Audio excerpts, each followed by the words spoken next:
special presentation. We're going to bring up the ONTs, but I wanted you all to know the American Legion said everything is $1, but go after the speakers, okay? So we just have a few more things. All right. Honorary Dr. Tarence Bailey Sr. is a native of Talbot County, Maryland, and was raised in the historic Hill community, the oldest free black community in the U.S., still in existence today. He is the descendant of both Betsy Bailey, grandmother of Frederick Douglass, and Modesty Green, grandmother of Harriet Tubman. Bailey has spent most of his career in logistics and transportation and has traveled to every state east of the Mississippi River.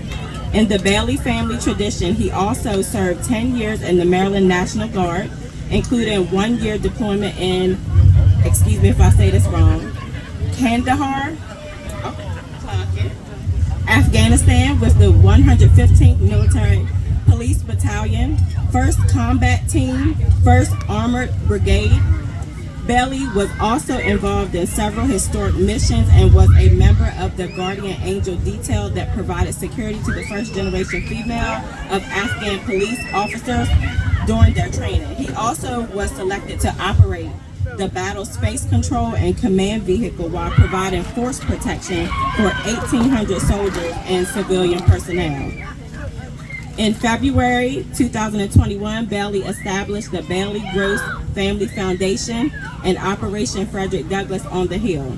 He worked with partners to erect the Frederick Douglass Family Legacy Mural in the Hill community that details 400 years of history of the African American experience in the United States. In his efforts to preserve African American history and culture, Bailey was instrumental in creating Civil Rights Heroes Day to commemorate the life of Frederick Douglass on February the 20th. Bailey has been working to build the Grace Brooks Building in the Hill community to house an African American Cultural Center and the Frederick Douglass Society of African American History, Culture, and Affairs. During his distinguished career, Bailey has received numerous honors and awards. Military awards include Afghanistan Campaign Medal with Campaign Star, Good Conduct Medal, Warrior Leadership Medal, NATO Medal, National Defense Medal, and 2 state emergency ribbons. He was named as one of the 101 Men of Distinction of the Eastern Shore and received the Maryland Legacy Award. In 2021, the city of Rochester, New York, celebrated Tarence Bailey Sr. Day, and May of 2026, he was awarded an honorary doctorate in for social justice by the School of Great Commission, Bible and Seminary College. Currently, he's the commander of the historic Manny Scott American Legion Post 193 in Denton, Maryland. I present to you Honorary Dr. Tarence Bailey.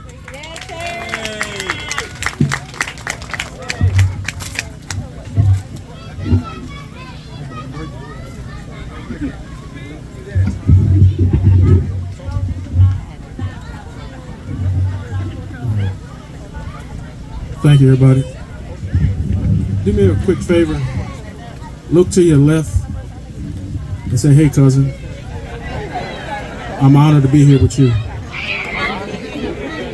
And look to your right. "Hey, cousin, I'm honored for you to be here with me." And before I say another word,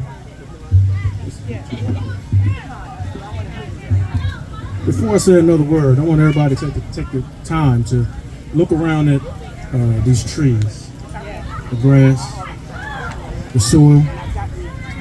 This is not just another place on the map. This is sacred ground.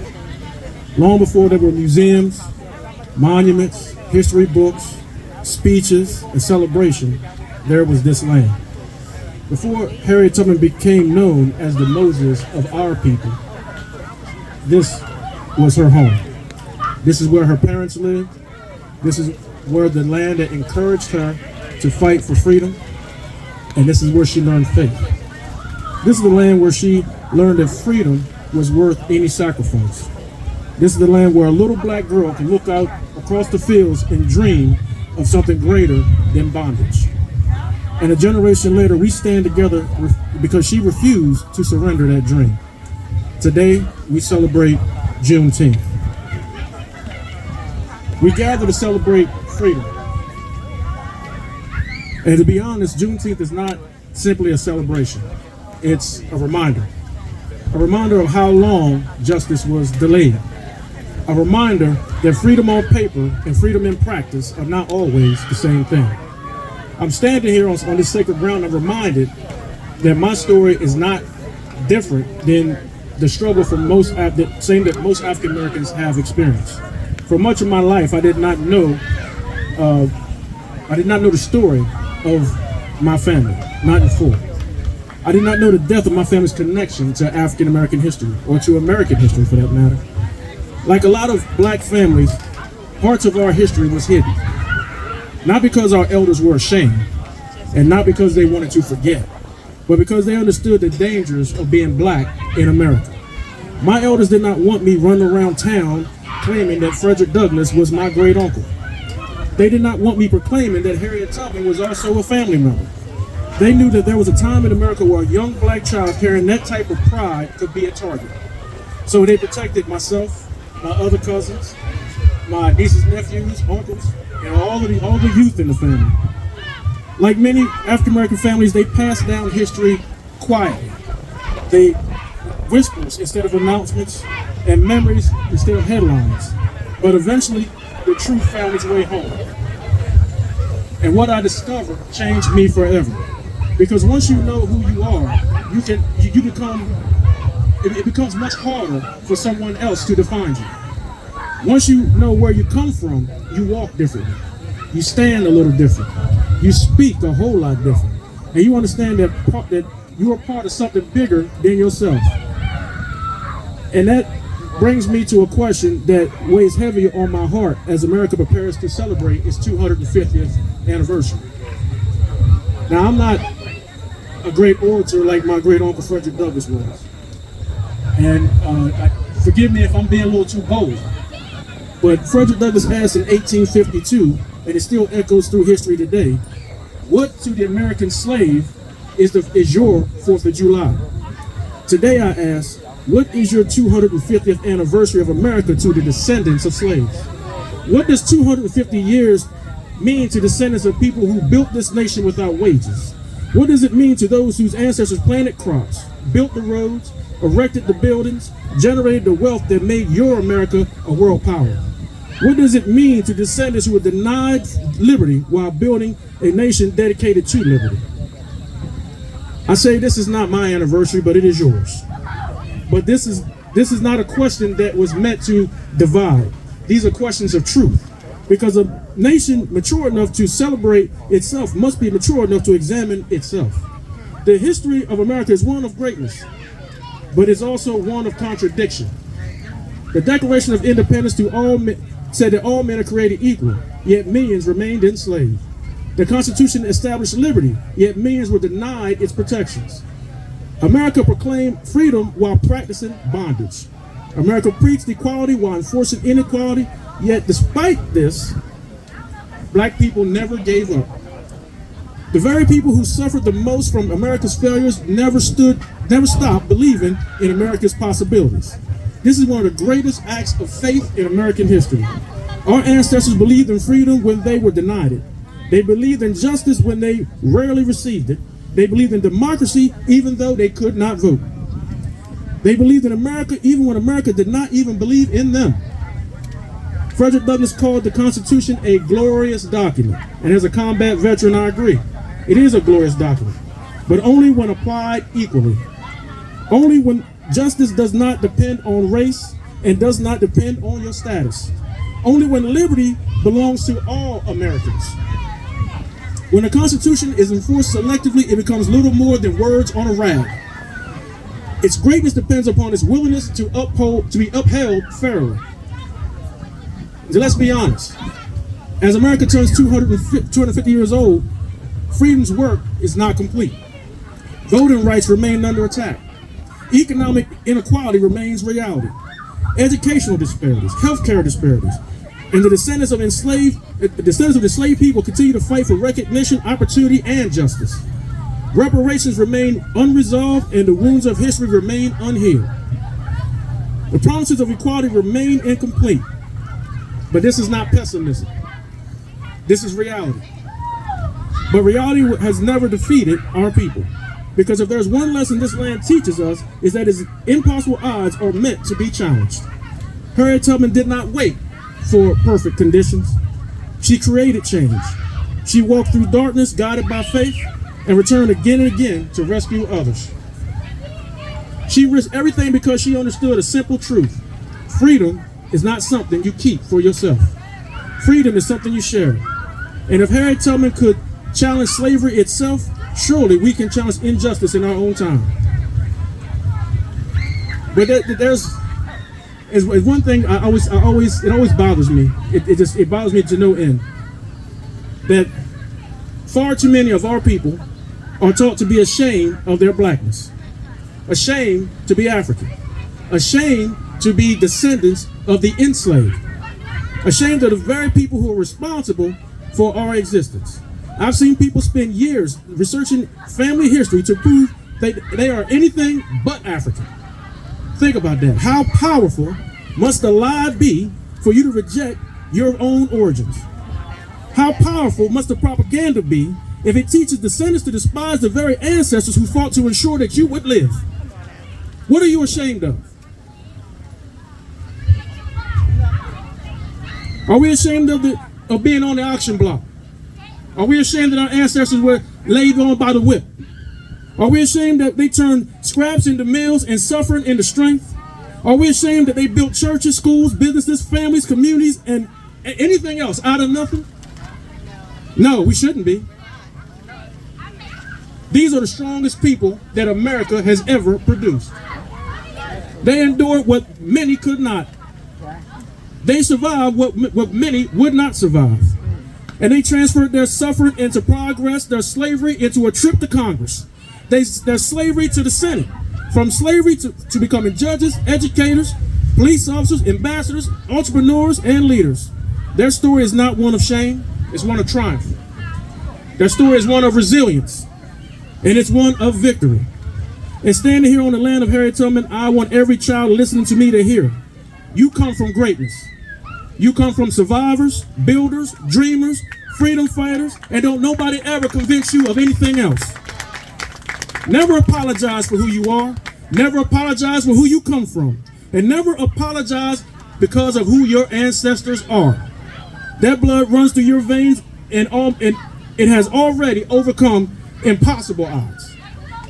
The question is not whether your ancestors were great. The question is whether you are worthy of the sacrifice. Will we preserve their history? Will we protect the community? Will we teach our children the truth? Will we defend the rights that they fought for, that they fought to secure for us? Will we defend those? Will we continue the unfinished work of freedom? This is the challenge laid before us. As we celebrate Juneteenth, let us remember that the freedom that did not arrive in a single moment. Freedom arrived through struggle, sacrifice, resistance, and courage. Through generations of ordinary people doing extraordinary things. And freedom still demands something from us today. As America prepares for its 250th anniversary, let us celebrate honestly. Let us celebrate the achievements, the progress, but also remember the unfinished work. Because patriotism is not pretending that America is perfect. Patriotism is not loving America enough to lie for it. Patriotism is always telling the truth. Patriotism is demanding justice. Patriotism is insisting that liberty belongs to everyone. Standing here today, somebody told me that where two or more are hearing my name, there I am also. In this soul, I feel Harriet. In the wind, I feel the determination of my great uncle Douglas. I feel the prayers that the ancestors have given to us. And I believe they are asking us one question. What will you do with the freedom we fought to give you? Will you honor the sacrifices we made? Will you continue the journey? And may our answer be worthy of them. May we all honor our ancestors. May our courage reflect them. And may we never forget the road from slavery to freedom was paved by men and women who refused to surrender their humanity. Today we honor them, and today we remember them, and today we celebrate them. Thank you for having me. I appreciate Cousin Paulette, Yolanda, and we really enjoyed ourselves. I really appreciate it. And I hope to see you all next week at the Frederick Douglass Unity Day all-you-can-eat crab feast. We got all-you-can-eat crabs, catfish, barbecue chicken, fried chicken at the VFW on Friday. Next Saturday, 27th, starts at 1 o'clock. And we're looking for vendors, so anybody wants to come out with them. And since we're in Caroline County, I want to say that we are building a brand new African American, well not necessarily African American, but we're the historic African American Legion on 404 in Denton. We're demolishing that, and we got funds to start building a brand new American Legion. So the Manny Scott is coming back. I have been elected the commander, and we're projected for our ribbon cutting day will be Veterans Day 2027. And as far as the crab feast next week, all of the proceeds are going towards. We're actually starting the. We got property. We're about to go closing on to establish the Anna Murray Douglas Visitor and Heritage Center in Denton, Maryland, West Denton, just a few yards from, maybe like a couple hundred yards from the Chop Tank River, and hopefully we'll be opening up that next year. And the crab feast stuff goes to benefit that, and the Frederick Douglass Society of African American Affairs, History and Culture. We have a few board members here. Amber Green is our Wicomico County representative. Who is that? Miss Tall, who's coming up after me, is our Worcester. Was it Worcester? Yeah, Worcester County representative, and we're looking forward to serving y'all and preserving this history and preserving our ancestors. Where's the crab? The crab feast is at the VFW on Glebe Road in Eastern Maryland. You can get your tickets online at fdhill.org, and we appreciate those that get their tickets in advance, because we know you're coming. We got 25 bushels of crabs. I ain't trying to take none of them home. So, hope to see y'all there. Thank you.